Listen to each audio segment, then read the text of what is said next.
Hi, sir.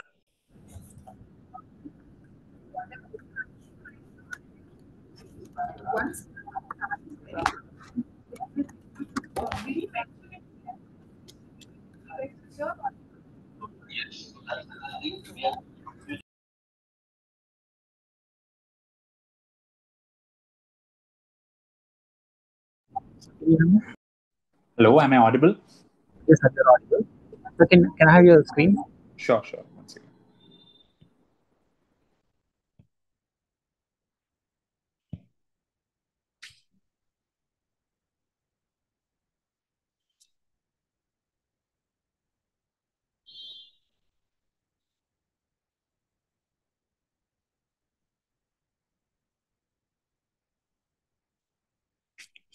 So is it visible Sir, now?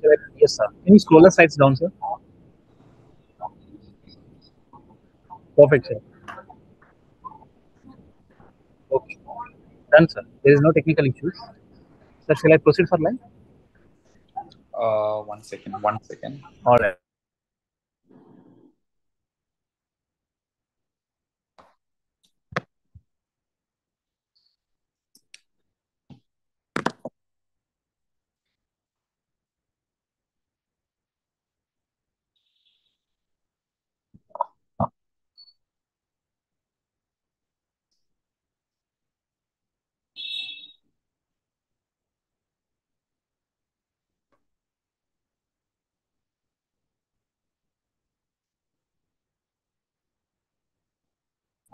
Sir, before going live, Yeah, I think some students are there, and it's mentioned that the session is delayed by 10 minutes. Should we keep that? sir, I will share you the link to your WhatsApp. No, no, no. I've already got the link, but when I open the chat box, it is mentioned the session is delayed by 10 minutes. I think you One must second, have sir. put it. Yeah, okay. Sir, there is a noise from my end. Can you please give 1 minute time? Okay, sure.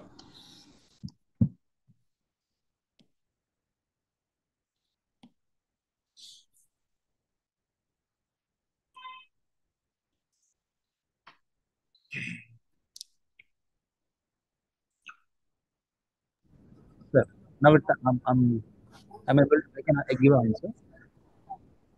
Okay, now the audio is clear, right? Yes, sir. Everything is clear. Okay. So once it is live, sir, I'll ping in a Zoom chat. Then only we can start the session. Okay, can you delete the message in the chat box that the session is delayed by 10 minutes? From the YouTube, sir? Yeah, yeah, in the YouTube. Yeah. Okay, sir. Okay, so I'll inform to the concerned guy. He will delete Okay. the messages from the YouTube chat. Okay, sure. Okay. Shall I proceed for live, sir? Yeah, okay, you can. Please wait for 30 seconds, sir. Then you'll get a message. We can Sure. start the session. Okay, okay.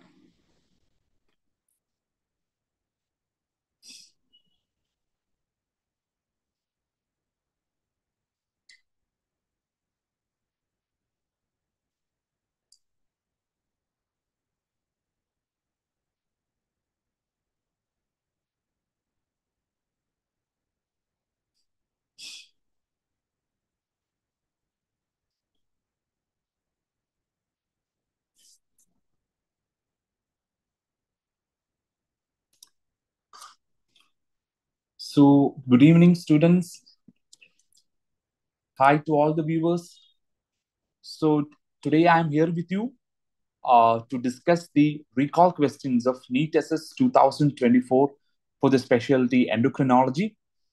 So, as we know, we had conducted a detailed discussion on the paper analysis for which we have brushed through the important topics and discussed about the number of questions from each specialty. And we had already discussed regarding how the paper was, the relative toughness, and how it was all the more difficult for the students to deal with. And this became difficult for us also because as we have discussed, almost more than two-thirds of the entire questions were long clinical questions, and the students hardly got enough time to go through the questions twice, let alone the options. So that created a problem in the recall. Also, there were a lot of disparities in the recall questions collected from different students because it was a long question. Even a single point in that long question could have tilted the answer either way. So I'm telling you this. I've compiled these endocrinology set of recall questions based on what I felt was the accurate way the question was framed from the feedback I got from the target NEET test group as well as feedbacks from individual students. So I request all of you to stay attentive and ping me in the chat box, the YouTube live chat box, if at all you feel that the recall is not accurate or if you feel that there is any disparity between the actual question and the one that I'm going to discuss. So before moving into the questions, I would just list out. I've collected around 14 questions out of 150. 14 questions were from pure endocrinology, and there were around 6 questions related to nutrition, which can or cannot be attributed to endocrinology and related disorders. And often there is an overlap between endocrine and gastro when it comes to nutrition. So Dr. Prashant Gandhi, sir, will be discussing in detail about the nutrition questions, and I'll be just for the sake of getting you the answers, I'll be just mentioning you the answers with regards to the nutrition questions, and I'll be discussing in detail the endocrinology question. So compared to last year, where we had around 18 to 20 questions from endocrinology, this year it was around 14 questions. And coming to the difficulty level, I would say slightly more difficult compared to the previous year. But again, the number of really tough questions were limited to only 2 or 3, and the all the other questions like 11 or 12 of them were doable, but majority of them had medium difficulty. There were very less amount of straightforward questions. Last year there were around 7 to 8 questions that were really straightforward of the NEET PG level. This time around, uh, I won't say there's so much of a straightforward questions, but if you know the concepts and if you had not mugged up the theory and you had know the concepts behind each topic, then I presume that most of you will be able to score at least 75 to 80% of the endocrinology questions. Okay, so with this, we would be moving on to the proper recall. So the first question is a patient with Cushing disease. You have to note that this is a case of Cushing disease who underwent bilateral adrenalectomy. So the usual situation where a Cushing disease patient, they will be managed with a transsphenoidal pituitary surgery or like medical therapy or radiation. So there are a few situations where they have to undergo bilateral adrenalectomy. So when do we have to undergo bilateral adrenalectomy? It's when the tumor is so large and you feel that the primary treatment of the tumor is not possible, or when the symptom progression is so severe that the patient is suffering from a life-threatening situation, or in the patient who already had their primary treatment done, who had a recurrence in symptoms, and you feel there is no other resort for permanent resolution. These are the situations where you go for bilateral adrenalectomy. And the patient underwent bilateral adrenalectomy in 2002, and 12 years later, in 2014, the patient had presented with diffuse hyperpigmentation. So the question was regarding which of the following is false regarding the condition. So there were 2 images given along with this question. One is about the diffuse hyperpigmentation in the back of the patient, and again a pituitary CT is a CT of the brain which show enlarged cella. Okay, which signifying an possible pituitary tumor. So this condition depicted in the question where a Cushing disease patient, that is an ACTH producing pituitary adenoma, undergoing bilateral adrenalectomy. So when both adrenals are gone, there is no feedback inhibition by the cortisol to the corticotropes.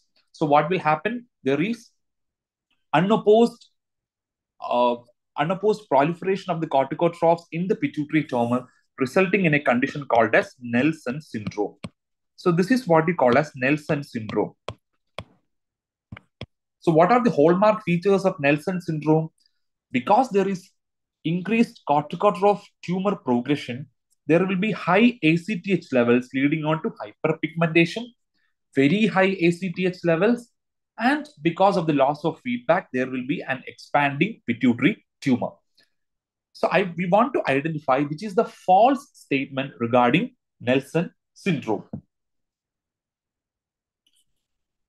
Like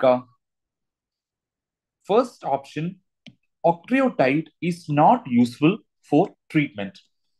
Octreotide is not a primary modality for treating corticotrophs because the SSTR2 expression in the corticotrophs is less compared to that of SSTR5. That is why we use aspirotide and not octreotide in treatment of ACTH producing pituitary adenoma. So this is not a right answer.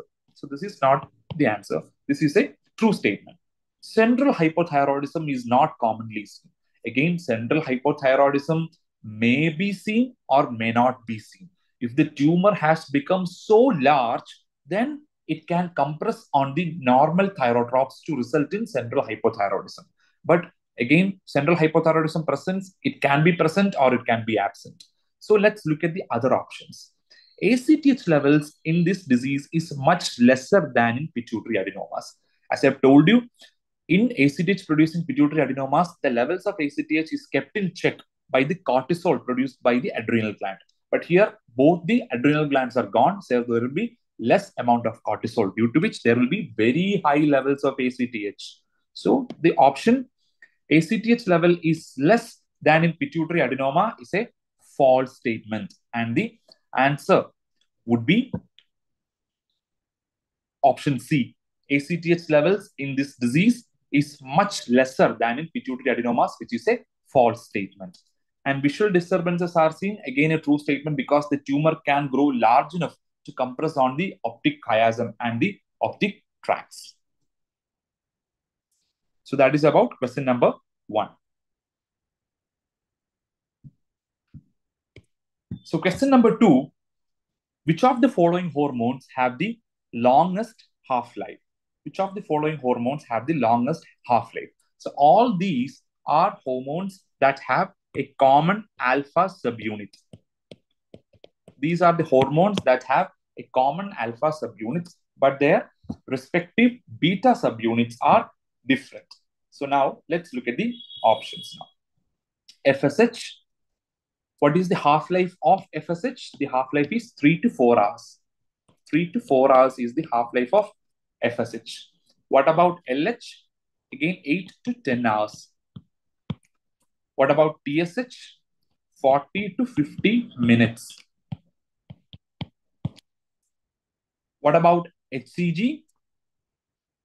What about HCG? HCG has got a half-life of around 30 to 36 hours. So HCG has the longest half-life among these hormones with common alpha subunit. So this brings HCG as the answer for this question. Again, we have discussed the half-life of all the hormones in the revision videos for endocrinology.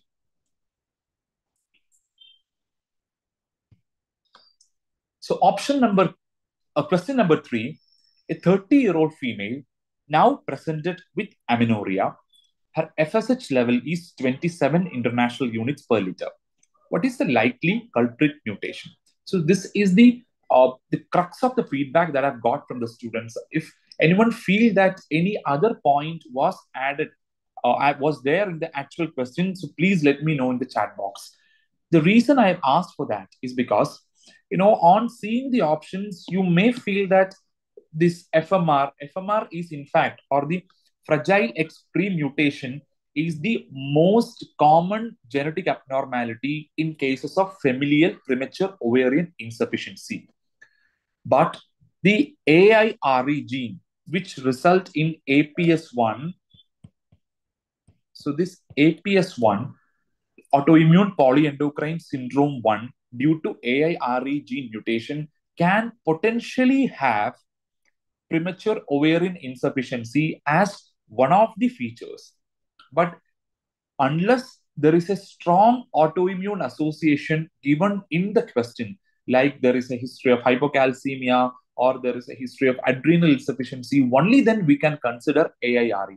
Because premature ovarian insufficiency is seen in only 10 to 20% of the cases, and it doesn't occur in the absence of the typical triad of manifestations like the candidiasis, adrenal insufficiency, hypocalcemia, etc. So I just want the students to answer in the chat box if at all there was any mention of autoimmune conditions in the options. So if there is no mention of autoimmune conditions, then definitely The answer would be FMR gene mutation, specifically FMR pre-mutation. FMR pre-mutation.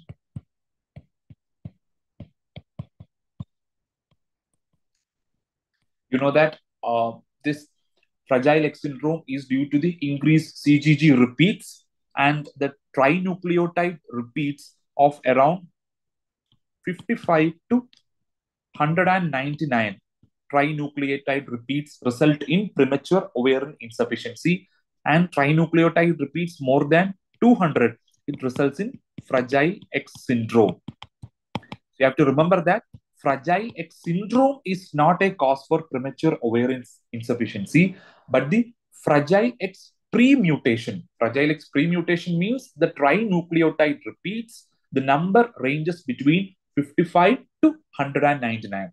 The trinucleotide repeat less than 50 to 55 is what you see in a normal person. Between 55 to 199 is what you see in premature ovarian insufficiency due to FMR mutation. And trinucleotide repeat more than 200 would result in Fragile X syndrome.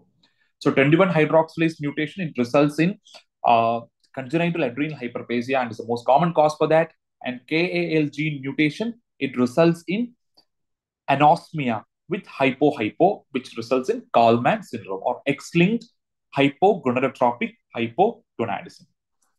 So I've not yet got any feedback on the options for the current question. So I assume that this is a fairly similar recall to what was actually asked in the exam.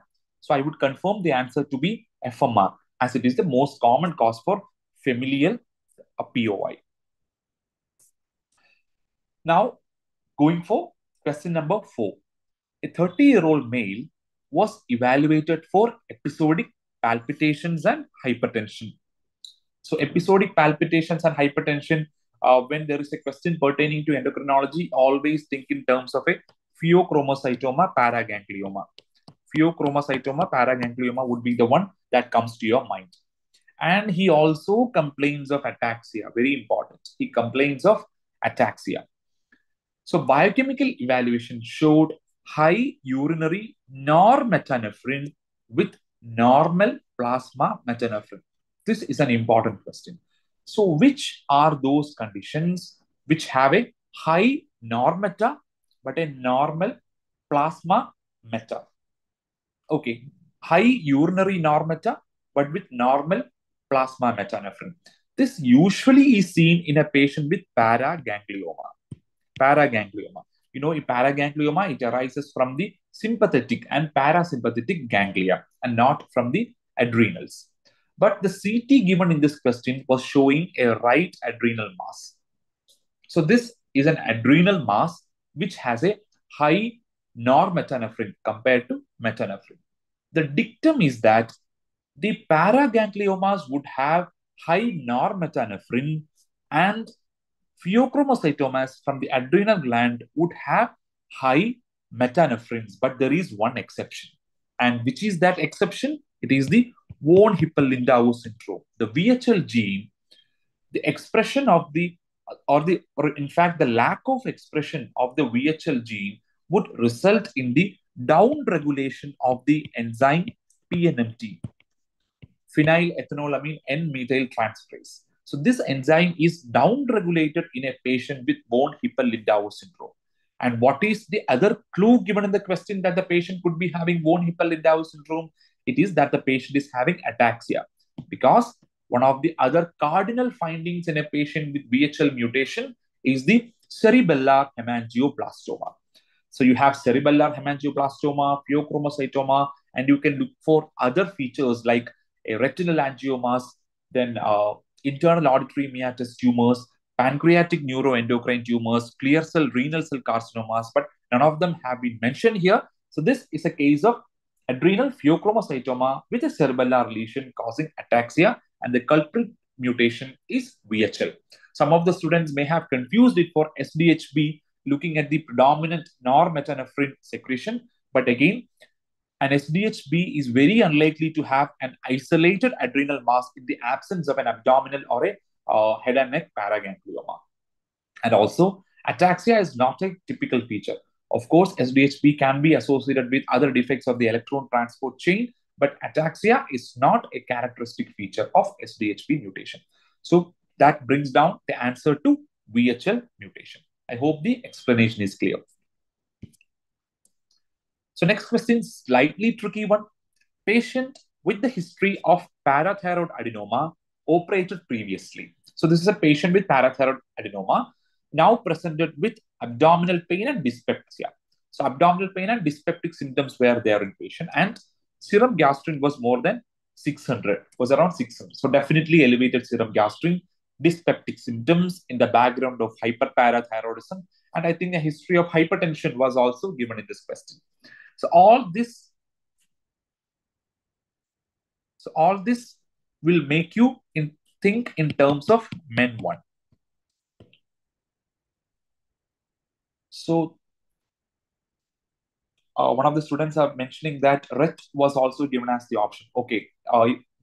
Again, in RET gene for pheochromocytoma, metanephrine will be elevated compared to normetanephrine. Okay, fine. So coming back to our question. So MEN1 syndrome, parathyroid adenoma operated previously, now presenting with dyspepsia, high serum gastrin, and the endoscopic imaging is showing multiple small nodules and raised mucosal folds. So this again is classical of duodenal gastrinoma. Duodenal gastrinomas. So you are asked, what is the next step in management? So basically, the examiner wants you to know what is the first line management of duodenal gastrinomas. I'm mentioning duodenal gastrinoma means 90% of the gastrinomas associated with MEN1 would be duodenal, and they will be small, they will be multiple, they will be submucosal. So instead of a large solitary gastrinoma that can happen in a sporadic lesion, MEN1 gastrinomas have a diffuse appearance or multiple micronodule-like lesion, and they hardly grow beyond 1 to 2 centimeters. They will be sub-centimetric most of the time. And the situation where you consider surgery in a patient with gastrinoma is when the size of the lesion is more than 2 centimeters. Why do you consider surgery in more than 2 centimeter lesion? Because there is increased risk of metastasis when the primary lesion is more than 2 centimeter. In those who have size less than 2 centimeter, the first line treatment would be high dose proton pump inhibitor, because the patient would be having features of very high acidity, dyspeptic symptoms, peptic ulceration, malabsorption, diarrhea, which we call as Zollinger-Ellison syndrome. With the use of high-dose proton pump inhibitors like pantoprazole of 80 to 120 milligrams per day in divided doses, you can very well control the symptoms associated with gastrinoma.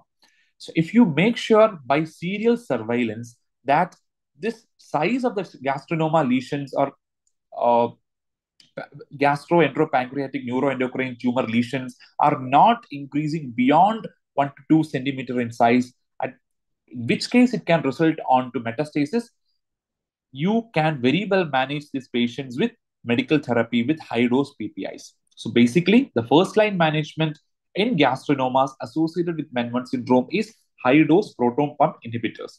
And you don't straight away go for laparoscopic acceleration and resection. If at all you want to perform surgery in this patient where there is a large gastrinoma of say 2 to 3 centimeter size is there, and there is associated lymph node metastasis also, in such situation, you have to go for a Whipple's procedure where you have to resect the duodenum, the pancreas, everything in toto. So Dr. Priya is mentioning some clinical scenario along with option was there as Conn syndrome or some electrolyte-like question. So unfortunately, I was not able to get any questions related to Conn syndrome. So if you feel if there was such question, please contribute in the chat box. Because I didn't get any question with regards to the Conn syndrome.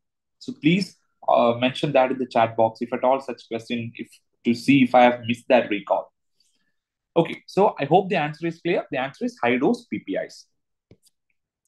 So again, a straightforward question, identify the genetic condition from the image showed. So this is nothing but the trident hand of achondroplasia, which we have discussed many times in the previous NEET SS recall paper also, and also in our revision videos and long videos.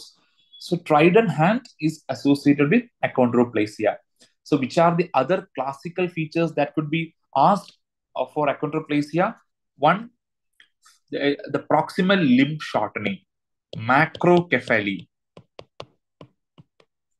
Okay, macrocephaly, trident hand, then Mickey Mouse shape pelvis. Okay, all these are features of achondroplasia. It is due to activating mutation of FGFR3. Activating mutation of FGFR3, and which is the drug that has been approved for treatment of achondroplasia to promote height gain. It is vosoritide. Vosoritide is a C-natriuretic peptide. C-natriuretic peptide analog. Peptide analog in patients with achondroplasia, with which it can promote height in those patients. Okay. One of the doctors is telling image was not given, only trident hand was asked. I'm not very sure because some of the students have mentioned that similar image was given along with mentioning of trident hand. Okay, so anyway, there is no confusion regarding the answer. The answer is achondroplasia. So again, there has been some disparities in the recall of this question also. I would request your active participation here also. So this patient presented with fatigue, weight loss, and polyuria. So this is a patient who had fatigue, weight loss, and polyuria. And evaluation revealed low sodium and low cortisol. So basically, low cortisol with fatigue and weight loss definitely points towards secondary adrenal. I would not say secondary adrenal insufficiency, I would say adrenal insufficiency. Okay. So adrenal insufficiency. And there were a lot of normal investigations that were given, normal serum calcium, ESR, TSH, everything was given as normal in this patient. So when TSH is normal, it is less likely to be primary adrenal insufficiency.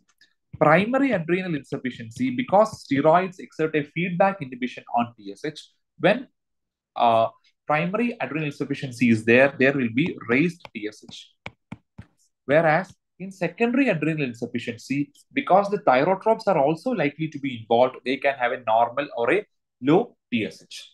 So here we have been asked to identify a patient with pituitary involvement.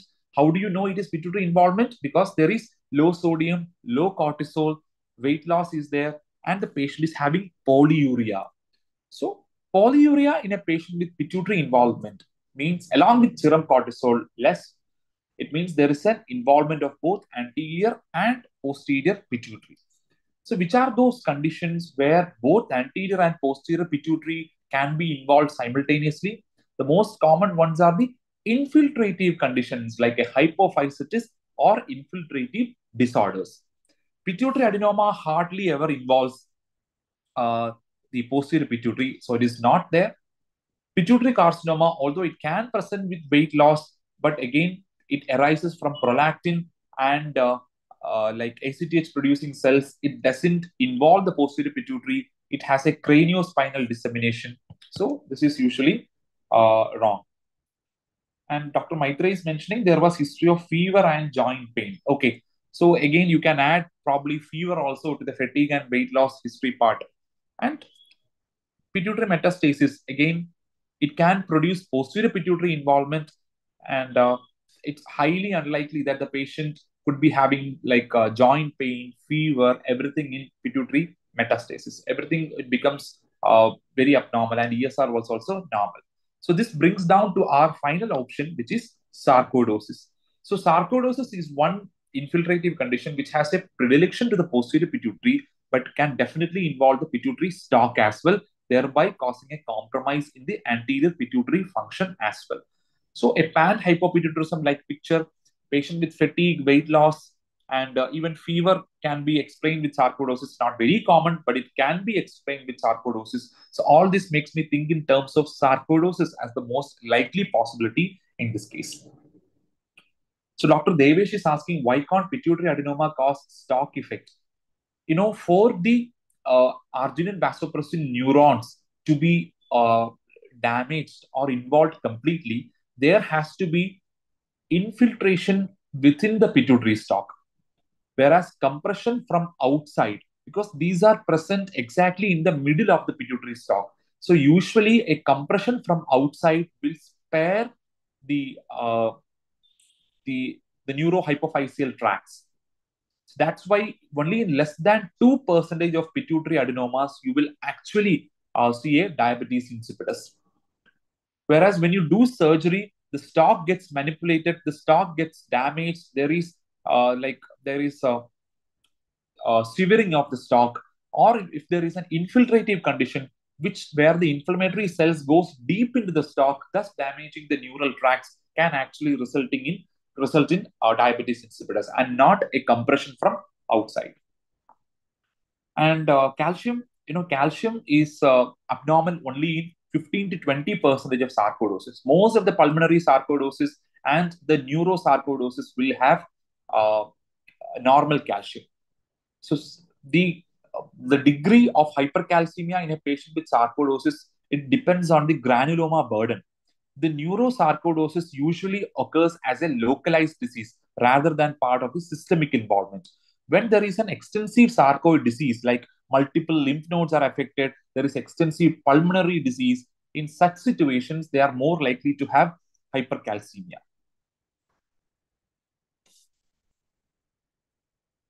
Okay, so I believe from the options I were able to collect from the students, sarcoidosis would be the best bet for this answer.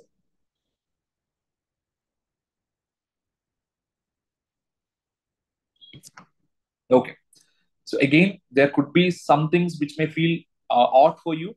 I've tried to get it accurate as much as possible.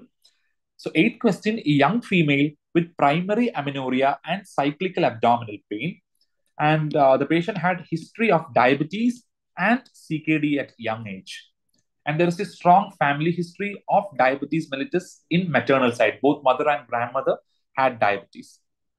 And the imaging evaluation in this child had shown some uterine malformation. So there is something which is causing young onset diabetes. Young onset diabetes, CKD, uterine abnormalities means there is some Mullerian defects. Mullerian defects, and there is a familial part to it. So all these makes the answer straightforward. So this is nothing but a case of RCAD or modified due to HNF1 beta mutation, where there is renal cyst and young onset diabetes. And the other manifestations that can be associated with modify include genitourinary tract abnormalities, Mullerian hyperplasia can be seen, then hypomagnesemia, hypouricemia, and even rarely hypoparathyroidism can be seen in patients with MODY5. So the answer for this question is HNF1 beta. Some of the students have written MRK syndrome looking at the uterine malformation, but you cannot explain the diabetes history, everything with and the CK history of CKD in patients with MRK syndrome. So that makes HNF1 beta. HNF1 beta the correct answer for this question. Young female, uterine abnormalities, diabetes, and CKD. So question number 9, a female patient with polyuria for 3 months. So evaluation showed a low normal serum osmolality. Urine osmolality is on the borderline of being a dilute urine. And there is a slight confusion in the serum sodium, whether it is 140 or 130 or something like that. And there is no nocturnal polyuria. So no nocturnal polyuria along with low serum osmolality. Low serum osmolality. So polyuria, low serum osmolality, no nocturnal enuresis. So all these things makes the possibility of primary polydipsia as the most feasible one in this patient. Primary polydipsia can be of various types, like psychogenic polydipsia, it could be iatrogenic polydipsia, or it could be like dipsic polydipsia, and it could be idiopathic one also without any specific reason. So this is, I would not, there is no psychogenic history or there is no psychiatric illness for this patient, but even idiopathic situations could lead on to polydipsia without any specific underlying cause. And Dr. Aravind is mentioning sodium was 148. No, sodium of 148 would be highly unlikely. Sodium of 148 is highly unlikely because your serum osmolality should go hand in hand with serum sodium. And there is no mention of any osmotic diuretic use as well. So that is obviously ruled out. And I would expect the serum sodium would be on the low normal range, like between 135 to 140, rather than being on the high 140s. So I think most of them are mentioning in the high 140s itself, but I would say that is a very atypical presentation because a sodium of very higher level, like 144, 145, would definitely contribute to a serum osmolality of close to 290 or 295. And but anyways, if you look at the options, both central DI and nephrogenic DI would have nocturnal polyuria, and that is a definite part which I have got from the recall. So if there is no nocturnal polyuria, then the diagnosis of central or nephrogenic DI becomes highly contentious.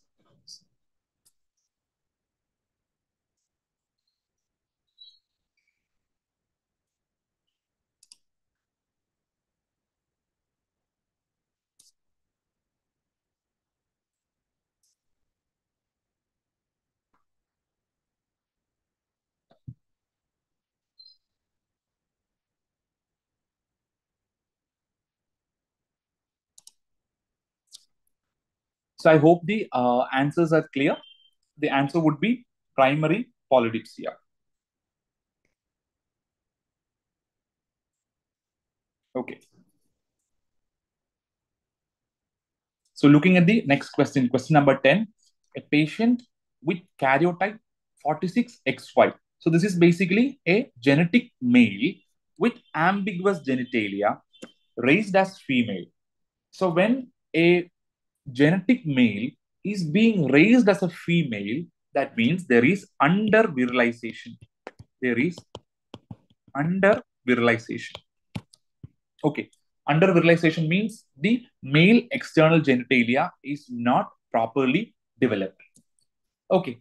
So when there is an under virilization with hypertension, so these are the clues given in the question. Say 46XY genetic male having under virilization and hypertension. As you know, there are two major variants of CAH that can have hypertension along with it. Hypertension along with it, they are 17 alpha and 11 beta hydroxylase deficiencies. And 11 beta hydroxylase would have increased androgen production. Increased androgen production. So a genetic male would not be presenting with ambiguous genitalia in 11 beta hydroxylase. Who will be presenting with ambiguous genitalia? A female patient with 11 beta hydroxylase would be having features of virilization.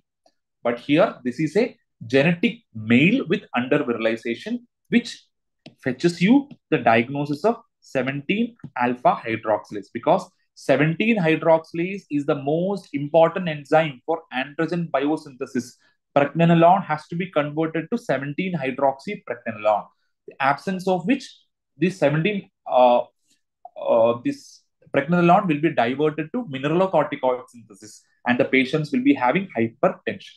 So under virilization and hypertension means 17 alpha hydroxylase. Increased virilization with hypertension means 11 beta hydroxylase. So that is the answer for this question.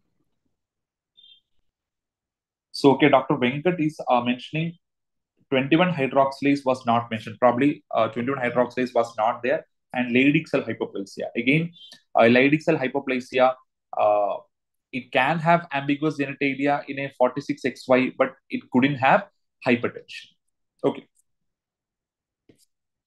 So the next question, again, a straightforward one.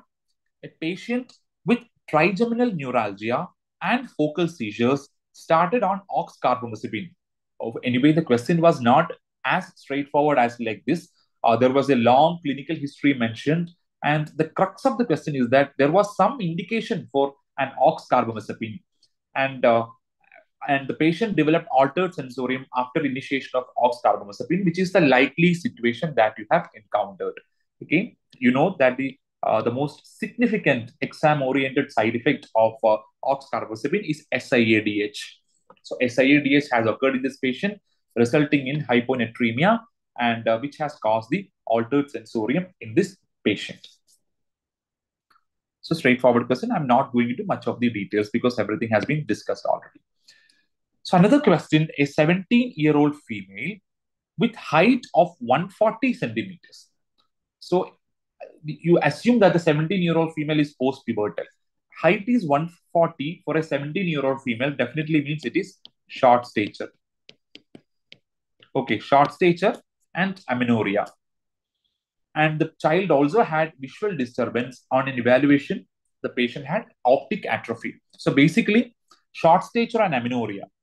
In a young person, short stature likely to be due to growth hormone deficiency. Amenorrhea likely to be due to gonadotroph involvement. So there is a hypopituitarism-like picture along with optic atrophy. So mostly there are two groups of conditions that can cause hypopituitarism with optic atrophy. One, there is a large cellular mass with compression on the optic chiasm, optic nerve, resulting in optic atrophy. And second, there could be a condition called as HESX1 mutation, resulting in septo-optic dysplasia. Septo-optic dysplasia. But here, that septo-optic dysplasia nor the HESX1 mutation was mentioned. So the best thing that we had is, do you really expect a pituitary adenoma in a patient, in a child in the first or second decade of life? So which is the most common cellular mass that you see in children? It is craniopharyngioma. And how would craniopharyngioma appear in your imaging? It is a cystic lesion with areas of calcification in the cellular supracellular region. So the likely diagnosis in this patient is craniopharyngioma, which would appear as cellular mass with areas of cyst and calcification. So that's it. This is a case of craniopharyngioma with panhypopituitarism and optic atrophy.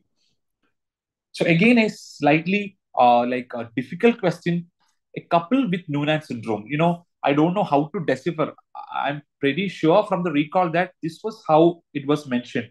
A couple with Noonan syndrome. We are not really sure whether one of the partners were having Noonan syndrome or one of their previous child were having Noonan syndrome.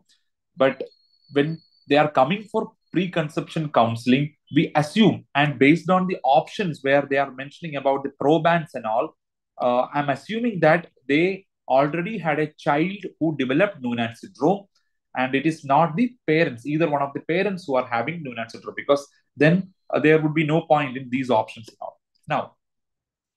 So I am assuming the question like this: a couple is coming for preconception counseling, and they already had a child who was diagnosed with Noonan syndrome. Okay, so what would be the best course of action? Now, look at these options. So this is the preconception counseling. Chromosomal analysis of parents. So will that be useful in a patient with suspected Noonan syndrome? Definitely not, because Noonan syndrome is a single gene disorder, usually due to PTPN11, then RAS gene mutations, etc. So chromosomal analysis by karyotype or spectral karyotype or FISH will not give you the answer. So that is not the correct answer. Now, second, testing for carrier status of the parents. You know, Noonan syndrome is an autosomal dominant condition. It is an autosomal dominant condition. So an autosomal dominant condition is not likely to have carrier states. If there could be variable expressivity, but the person cannot be absolutely normal. So testing for carrier status doesn't carry any significance. Now, what about doing amniocentesis and chorionic villus sampling? You know, the prerequisite for doing an amniocentesis, of course, this doing an amniocentesis doesn't come in the pre-conception period. It comes when the mother is already pregnant, and you want to know whether the offspring is having or the fetus is having Noonan syndrome features or not. So we don't usually advise amniocentesis or chorionic villus sampling unless we know exactly what to look for, because you just cannot do such a risky procedure and you assume something to turn up. You must know exactly what to be looking for. So I would feel that the most feasible option for this question would be testing the proband, because you already have a child with suspected or clinically diagnosed Noonan syndrome. So we have to make the child get tested for Noonan syndrome. And once you identify the gene, it could be PTPN11, it could be PTPN11, or it could be RAS gene mutation, whatever. When you identify that gene mutation in the child, then you go and test the parents. That is important. Then you go and test the parents.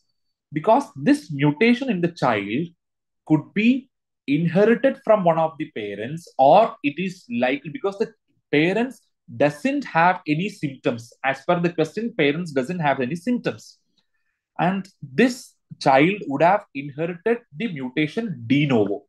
So if the parents are free of the disease and child is having the disease with a particular mutation, then the risk of transmission to the second child is less than 1%, or you can say absolutely nil. Thus, you can avoid a risky procedure like amniocentesis or chorionic villus sampling later on. So the first option would be to do the genetic testing in the existing child and then go retrospectively for testing the same gene mutation in the parents. If the parents are turning up negative for that mutation, then you need not test for the genetic, even with the pre-implantation genetic diagnosis or with the amniocentesis or chorionic villus sampling.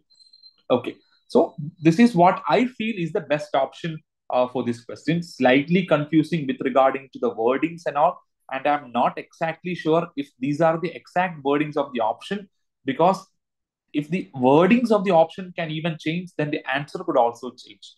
If I believe that these four are the exact options that is put in front of me, then definitely I would go for option C.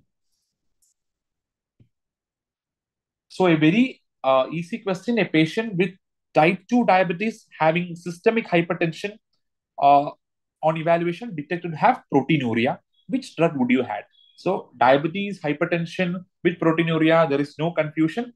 Answer is an ACE inhibitor. I'm not exactly sure whether they have mentioned ACE inhibitor or a specific drug like ramipril, captopril, telmisartan, or something that like that was given.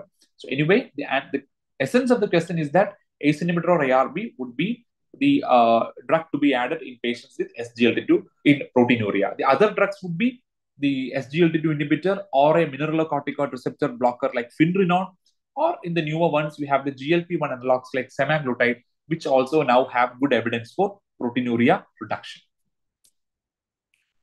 And that's all about uh, the 14 questions that we have from Endo. I hope I've got the crux of the most of the questions and the options correct.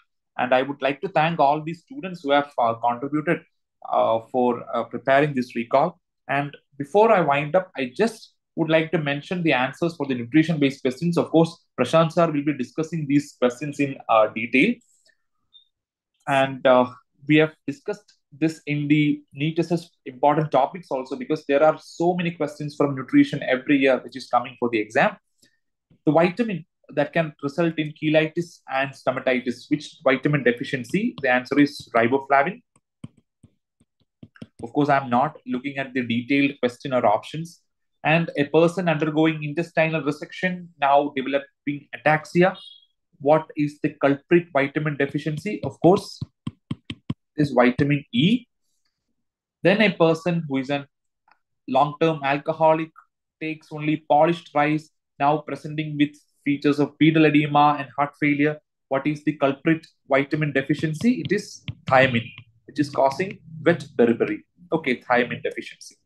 And there was a question on refeeding syndrome where the patient had present with bilateral pedal edema, some ataxia, some neurological disturbances.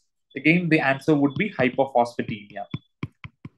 Hypophosphatemia because there is a significant ATP depletion in patients with refeeding syndrome, due to which the cardiac function can compromise. There could be neuronal metabolic deprivation leading on to neurological features as well. Then gum bleeding related to which vitamin deficiency? It is vitamin C. There was no other mention of bleeding diathesis anywhere. That's why vitamin K was not the answer and vitamin C was selected. And the last question regarding nutrition, a patient with pneumonia, sepsis, cachexia, how to improve muscle mass. I couldn't get the exact recall of the options, but from whatever options that I've got, I feel that high protein, calorie dense formula, calorie dense oral feeds or enteral feeds. This could be given because for a cachexic patient on ICU, to improve muscle mass, high protein is a prerequisite. And TPN was also mentioned as one of the options, but you go for TPN only if the enteral feeding is not feasible.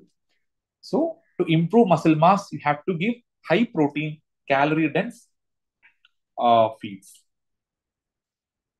So regarding the refeeding question, and the question actually was, which electrolyte would you take care of? Definitely then phosphorus would be the answer because hypophosphatemia would be the culprit one. So these are all the questions that I could muster. 20 of them, 14 in endocrine and 6 related to nutrition. So if you have any clarification with regards to any questions, any controversies that you feel, or any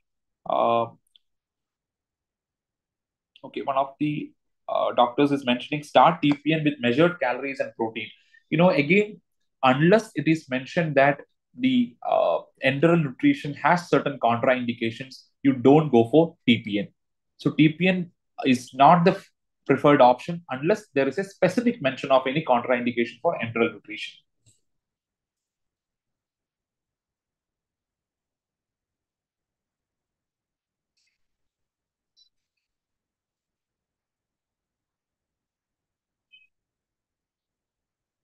So Dr.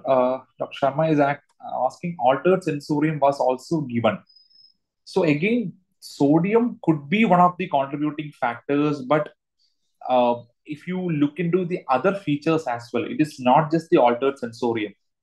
The classical abnormality would be hypophosphatemia, and that can explain the heart failure as well, and that could explain the neurological features as well. So I would say, even though hyponatremia can be an explanation for altered sensorium, the thing which can explain everything in toto would be the phosphorus level. So why was Bardet-Biddle given in the polydipsia question? I'm also not sure, and I'm not even sure if it was actually an option in the question, and I'm not aware of any direct link between Bardet-Biddle and polydipsia.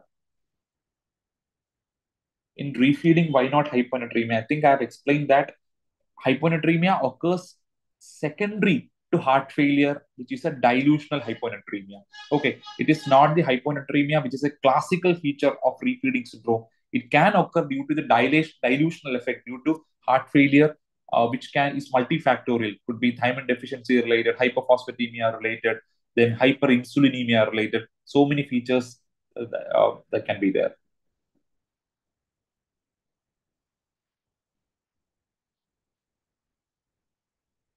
So there is some confusion regarding the enteral nutrition question, but there are certain statements which I feel was true for the options, but there is a specific catch in the question that we need to improve the muscle mass in a cachexic patient.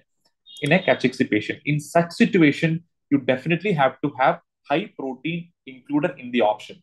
So high protein has to be there in the option for that to be considered as an answer. So that is why I've gone with high protein calorie dense patient. And there is no explicit mention of the patient was severely malnourished or something. It is just mentioned as cachexia. The cachexia could be due to the like the protein wasting, and that doesn't mean that the patient is always at risk for refeeding syndrome. So you have to give appropriate calories and in a slowly rising manner, not to give all of a sudden. The rate has to be controlled, not the density of the calories.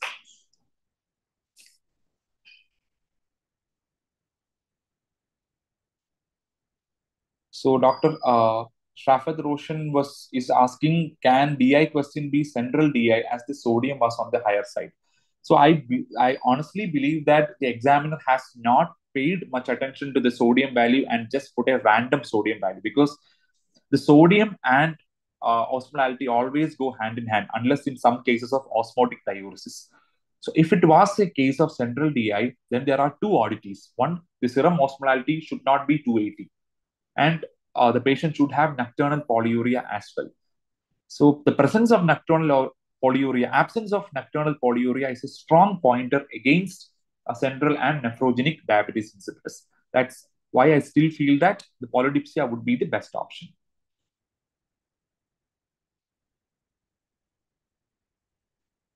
Dr. Dinesh is asking whether hypophosphatemia can cause altered sensorium. Definitely not a classical cause, but in acute hypophosphatemia, due to ATP depletion within the CNS, it can result in certain neurological features like dizziness, ataxia, etc.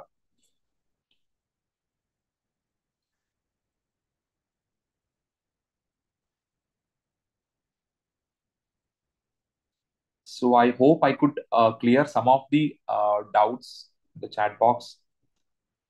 And I think we have already a session lined up for 9 p.m. for rheumatology.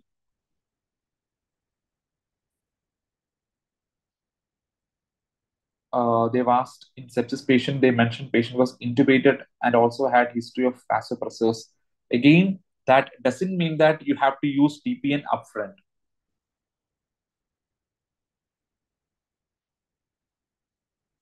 So Dr. Ujjwal is asking, in Nelson syndrome patient, a large mass was given and the visual disturbance was not seen was given. So I've not seen the like the CT. In the CT, you have to see whether the chiasma is like involved or not, because you can slightly make out the chiasma if that coronal cut is given. Then, but the option C, which was explicitly mentioning that the ACTH levels are lower than in pituitary adenoma, is definitely wrong, because that is one classical feature of Nelson syndrome. So I feel there is no room for confusion in that question, because the answer is definitely the ACTH levels are lower in Nelson syndrome than in pituitary adenoma. That is a wrong statement.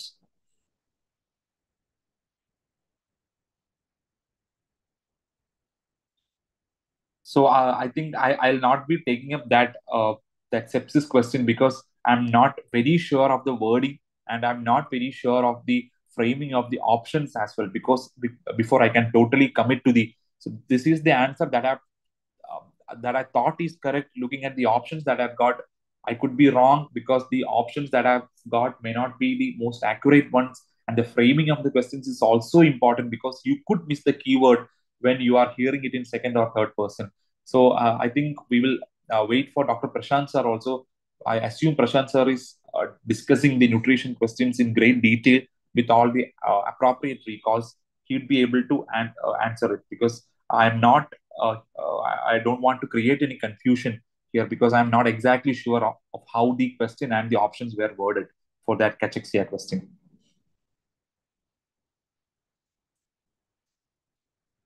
So I think if there are no more questions, I would like to wind up the session. Thank you all for joining, and I hope you did reasonably well for this exam, and all the very best for the results. And there is a 9 p.m. session waiting for you for rheumatology. I hope you all will be eagerly waiting for that, because as high as 25 to 30 questions were there in rheumatology. So all the best. Thank you.